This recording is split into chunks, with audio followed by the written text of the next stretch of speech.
सद्गुरू श्री ब्रह्मचैतन्य महाराज गोंदवलेकर यांचे प्रवचन 15 मे. कोणाचेही मन न दुखावता सर्वांशी प्रेमाने वागावे. ज्याला 4 पैसे शिल्लक टाकावेत असे वाटत असेल त्याने पहिली कोणती गोष्ट करायची ती ही की कोणाचेही कर्ज होऊ देऊ नये. हे साधले की मग खर्च थोडा कमी करण्याचा प्रयत्न करावा, म्हणजे सहजच शिल्लक पडू लागते. तोच नियम प्रेमाला लागू असतो. प्रेम वाढावे असे वाटत असेल तर प्रथम द्वेष बुद्धीला मूठमाती देणे जरूर आहे. नंतर प्रेम कसे वाढेल याच्या उद्योगाला लागावे. चुकून सुद्धा कोणाचे मन दुखावणार नाही अशी दक्षता घेणे जरूर आहे. एखाद्याला काठी मारली किंवा अन्य तऱ्हेने देहाला दुखापत केली तर ती थोड्याफार वेळाने भरून निघेल आणि त्याच्या हातापाया पडून माफी मागितली तर तो मनुष्य क्षमाही करेल. पण मन दुखण्या इतकी वाईट गोष्ट दुसरी नाही. मन दुखविणे म्हणजे प्रत्यक्ष परमेश्वराला दुखविण्यासारखे आहे. कारण भगवंताने ज्या आपल्या विभूती सांगितलेल्या आहेत त्यात मी मन आहे असे सांगितले आहे. सत्याचे व्रत चांगले आहे हे खरे, पण सारासार विचार प्रत्येक ठिकाणी अशक्य लागतो.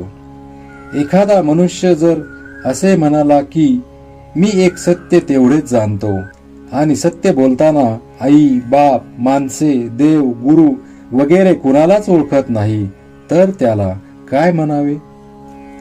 एक सत्य पाळण्याच्या नावाखाली जर असल्या पूज्य विभूतीचे अवमान करण्याचे 10 गुन्हे होत असतील तर त्या सत्याला चांगले तरी कसे म्हणावे?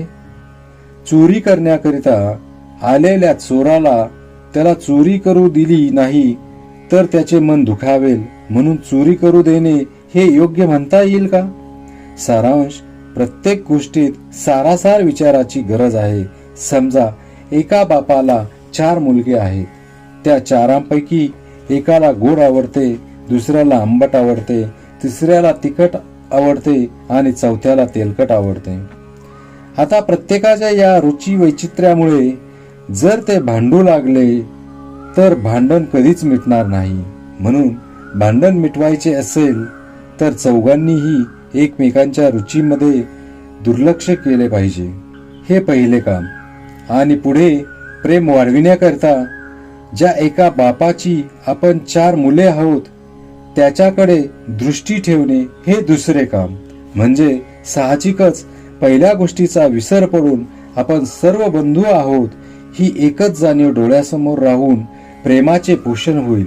कशाही परिस्थितीत एकमेकांशी सलोख्याने आणि प्रेमाने राहणे या सारासार विचाराचे पालन प्रत्येक भावाने केले तर कोणाचेही मन न दुखविता कुटुंबात समाधानाचे आणि आनंदाचे वातावरण निर्माण होईल. साधकाच्या घरात इतके प्रेम असावे की ते सोडून जाणाऱ्याला पुन्हा त्या वातावरणात आपण केव्हा येऊन पडतो असे झाले पाहिजे. श्रीराम जय राम, जय जय राम.